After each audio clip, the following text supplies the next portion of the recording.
Hi. So how do you forgive? The act of forgiveness is an acquired skill. And today I'm going to show you a tool that will help you get to the point of forgiveness. The point of this exercise is to be able to expose you to the truth about the relationship. I'm going to warn you though, it's going to be hard. It's not easy. It's probably one of the hardest things you'll ever do in your life. It's going to take a lot of time and a lot of courage. The exercise is called the relationship graph.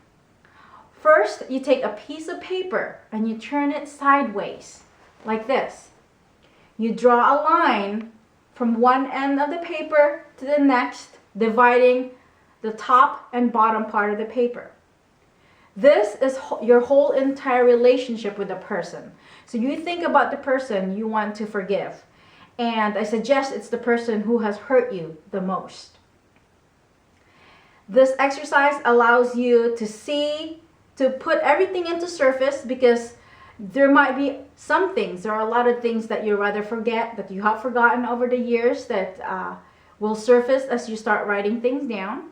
And it will practice and show you the truth. Because there are some things that are one-sided. If you're hurt or you're angry, you tend to just put a lot of blame or just focus on the person. But this way, you're going to see some things where you can take responsibility for the relationship.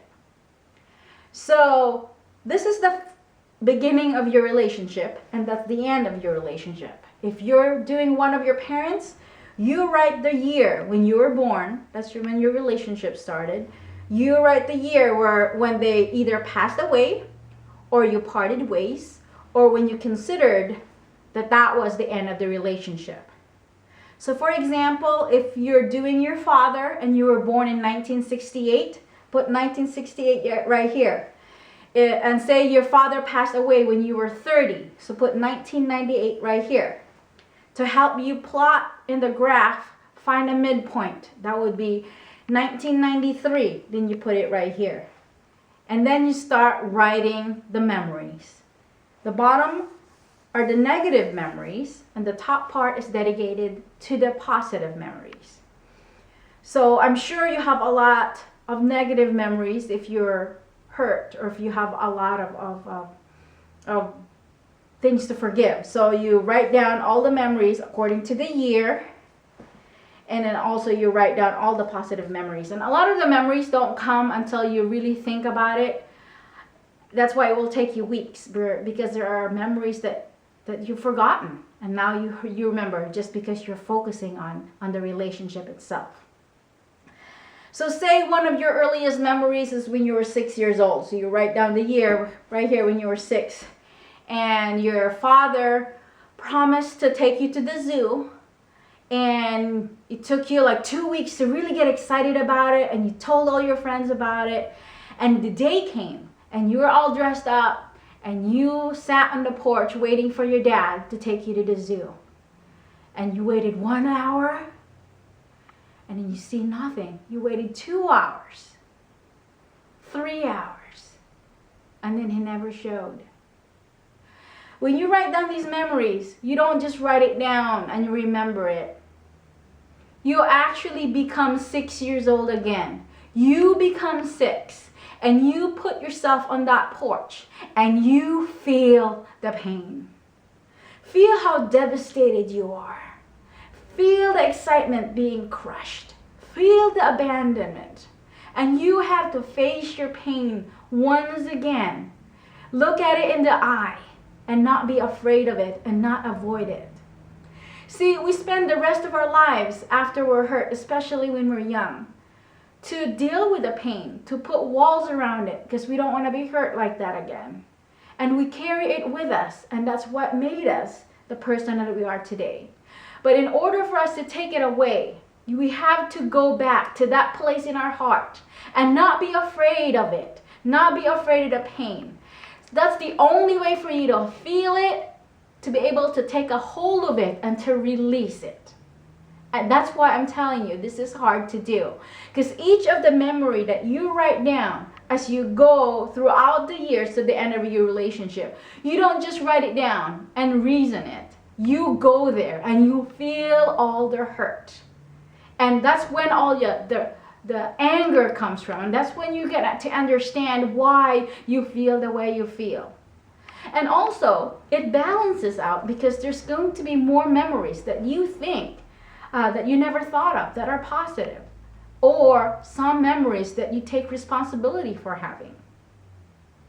For example, your dad bought you a puppy when you were 9 that you were not expecting. That's on the positive sign. Or he taught you how to drive. Or he loaned you some money over here somewhere on your first mortgage. These are positive things that you might have forgotten. But these are just the memories that just came to the surface. And at the end of this exercise, there's probably around 20 memories down here and 20 memories up here. It'll balance out. That is the truth. It's not one-sided how you remember, how everything is dark. It's actually both good and bad. And there are some responsibilities that you need to take for the whole relationship. You think to yourself, what needed to be done that didn't get done? What needed to be said that didn't get said?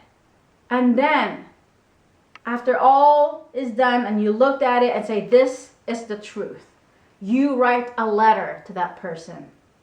Not to give it to that person, you write a letter to him or her for your own healing.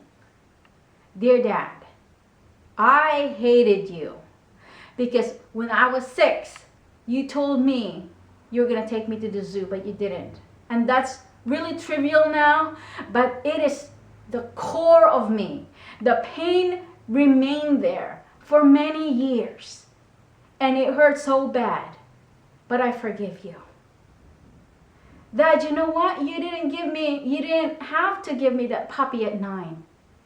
But you did. I never really got a chance to thank you, or I didn't want to thank you. And now I want to let you know I appreciate that. Thank you so much for teaching me how to drive. Dad, you really humiliated me in front of my friends when you told me I couldn't go to the prom in high school. Do you know how devastated that was for me? And I really appreciate when you loaned me that money for my mortgage. I didn't expect that. You didn't have to, and you did, and I really appreciate that. Dad, do you know how much devastation you have caused me and my mom when you cheated on her when I was out to college? I forgive you for that now. And after you go through each of the memory and you write down all the I forgive yous and all the I'm sorries. Dad, I take responsibility for the fact that when you were being verbally abusive that one night, I could have stopped you. I could have defended myself. I could have walked out. But I stayed there because I was a coward. And I enabled you to do all the abuse. I was an enabler. And I take full responsibility of that. I take full responsibility of my own actions. That I didn't comfort you when Grandpa died. And you needed to be comforted. And I could have, but I didn't. And then you say in that letter some emotional statements. I hated you. I loved you. I appreciated that you did everything you could to be the best that you can. I have to go now, Dad. Goodbye. And that's your letter.